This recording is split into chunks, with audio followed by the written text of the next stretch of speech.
안녕하세요. 이제부터는 지금까지 제가 말씀드렸던 이론적인 내용들을 어떤 식으로 활용을 해서 연구 설계를 해나갈 수 있을지를 제가 가상의 연구를 예시로 들어서 어떻게 우리가 설계를 해나가고 어떻게 논문을 써나가는지에 대해서 실제로 작업하는 과정에 대해서 한번 보여드리도록 하겠습니다. 자, 예시로 이거를 들고 왔어요. 제가 이제 신경과학을 하다 보니까 에스케타민이라고 하는 최근에 각광받고 있는 우울증 약물이 하나가 있습니다. 그래서 요거에 대해서 예시를 제가 들어드릴 텐데, 내가 우울증 관련된 연구를 한다고 하면은 제일 먼저 해야 될 일은 무엇이라 그랬어요? 공부를 하는 거라 그랬죠. 공부. 이 분야에 어떤 내용들이 밝혀져 있고 어떤 내용들이 현재 밝혀져 있지 않은가, 어떠한 의문들을 우리가 해결해야 되는지 공부를 하는 것이 어느 연구든 간의 시작이라고 앞에서 말씀을 드렸습니다. 이렇게 공부를 해봤더니 요새 에스케타민이라는 약물을 우울증 치료에다가 사용하는 게 주목받는다는 사실을 제가 알아냈다라고 합시다.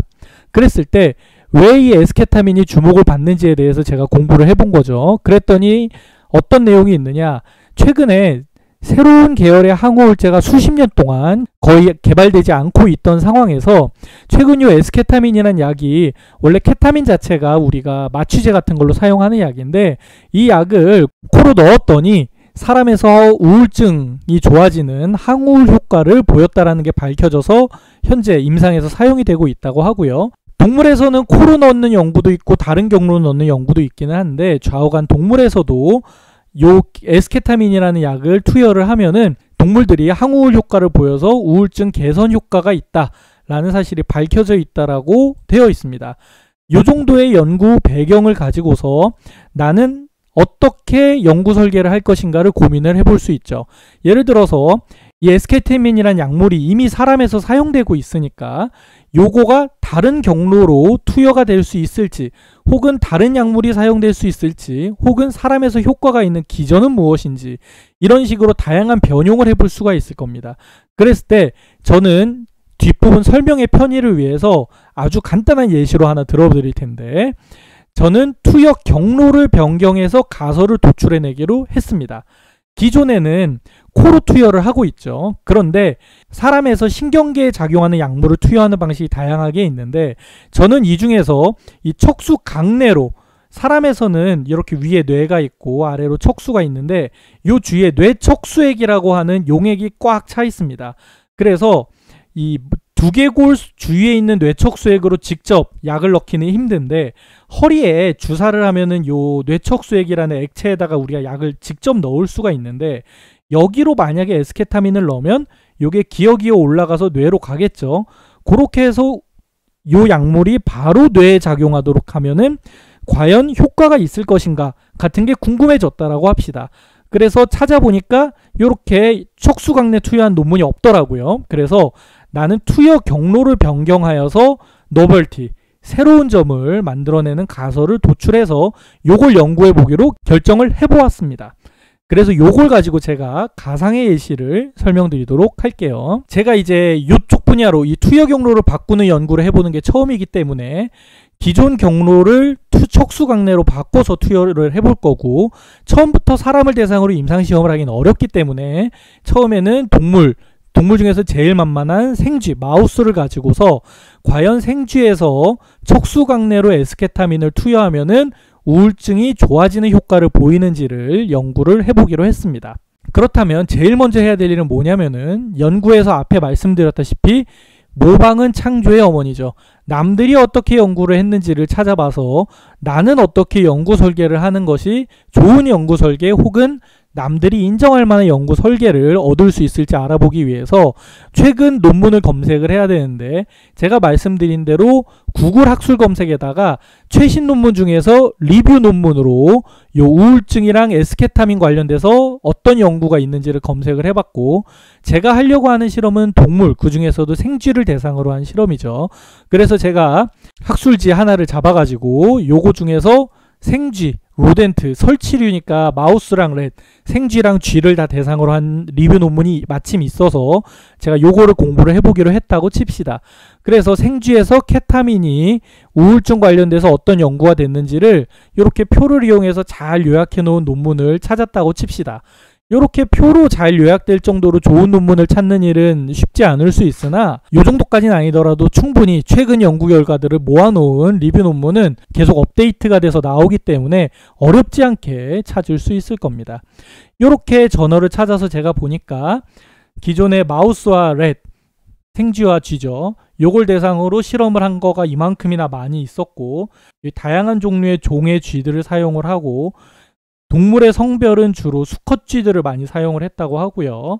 스트레스를 주고 실험하는 경우도 있고 안 주고 실험하는 경우도 있었습니다. 즉 스트레스를 줘가지고 우울증 쥐를 만든 뒤에 항우울 효과를 본 연구들도 있었고, 여기 색칠이 되어 있는 것들이죠.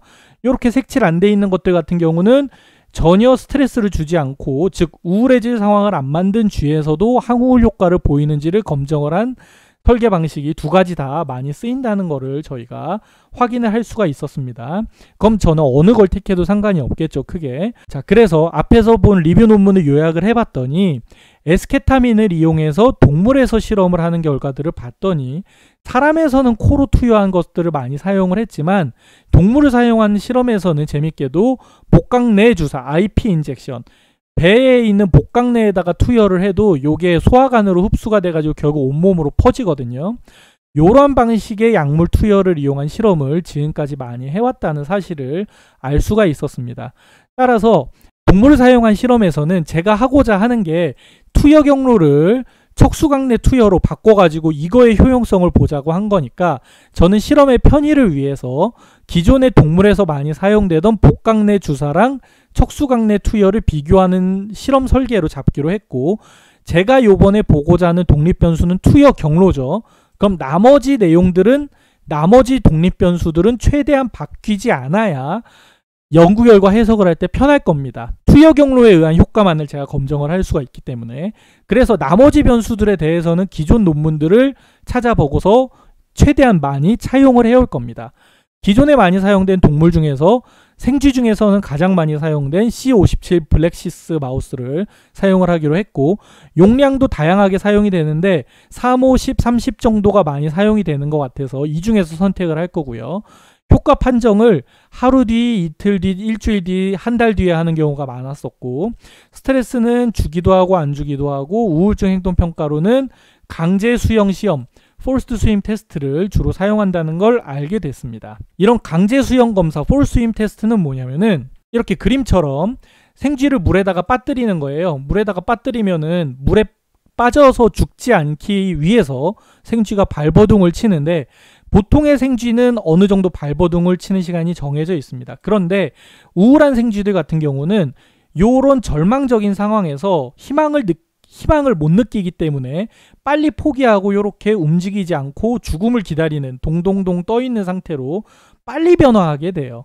반면 우울하지 않은 생쥐는 더 오랫동안 발버둥을 치게 되기 때문에 우리가 약물이 항우울 효과, 우울증을 치료하는 효과가 있다는 걸 검증하기 위해 널리 사용하는 게, 대조군 생쥐에 비해서 약물을 투여하면 더 오랫동안 희망을 갖고 쥐가 발버둥을 치면은 요것이 우울증을 극복하는 항우울 효과가 있다라고 하는 내용을 이미 과학자들이 많이 연구를 해서 요런 내용을, 요런 결과를 상당히 신뢰해도 좋다라는 걸 이미 알고 있습니다. 그래서 우리는 이렇게 강제 수영 검사, 포스트 스임 테스트를 이용해서 요 에스케타민이라는 약물의 항우울 효과를 검증을 할 겁니다. 그래서 앞에서 공부한 기존 연구 결과를 이용해서 내 연구는 아직 제 강의를 들을 분들은 연구를 별로 안 해보신 분들일 거기 때문에 그런 분들을 위해서 최대한 간단하고 심플하게 설계를 하기로 했습니다. 그래서 기존의 실험 방식을 최대한 채택을 하고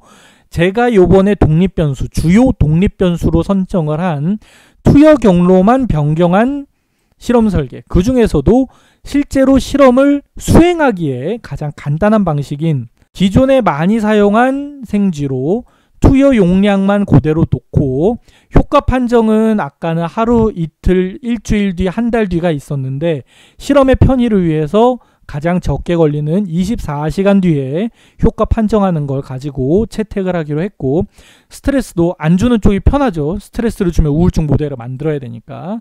우울증 행동평가 방법도 기존에 사용되는 여러 가지 실험들이 있었는데 꼬리 매다는 것도 있고 설탕물 주는 것도 있고 다양하게 있는데, 그 중에서 물에서 발버둥치는 강제 수영 검사 FST 하나만을 선택을 하기로 했고, 군 배부는 편의상 무작위 방법으로 나누기로 했고, 실험군도 약물 투여군이랑 플라시보 투여군으로 간단하게 나누기로 했습니다. 그래서 똑같이 척수강내 투여를 하지만 한쪽은 약물을 투여하고 한쪽은 플라시보를 투여해서 척수강내로 플라시보 투여한 거에 비해서 약물 투여한 게 효과가 더 좋으면은 에스케타민을 척수강내 투여해도 항우울 효과를 볼 수 있다라는 결론을 얻을 수가 있기 때문에 이런 식으로 실험 설계를 하기로 했습니다. 이런 식으로 기존의 연구를 많이 퍼와서 실험을 할 경우에 장점은 뭐냐면 나중에 디스커션을 해야 될 때 결과를 논해야 되잖아요.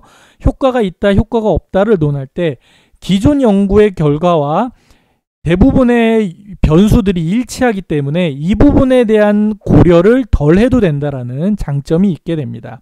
예를 들자면은 내가 투여 경로만 바꾸지 않고, 예를 들어 보통 논문들은 이런 농도들을 주로 하는데 나는 농도도 바꿔봐서 농도도 뭐 60, 100 이런 걸 써봤다거나, 보통 이렇게 많이 평가를 하는데 나는 1시간 뒤를 봤다거나, 혹은 스트레스를 기존에 주지 않는 새로운 스트레스법을 썼다거나 하는 식으로 독립 변수가 많아지게 되면은 결국 결과값이 나오게 됐을 때 이것이 제가 목적으로 했던 투여 경로 때문인지 아니면 다른 변수들을 바꿔서 그런지를 알기가 어렵게 되기 때문에 아직 연구를 한 지 얼마 안 되신 분들은 독립 변수 개수를 최대한 줄이는 쪽이 나중에 논문을 쓰고 결과를 해석하기에 훨씬 유리합니다.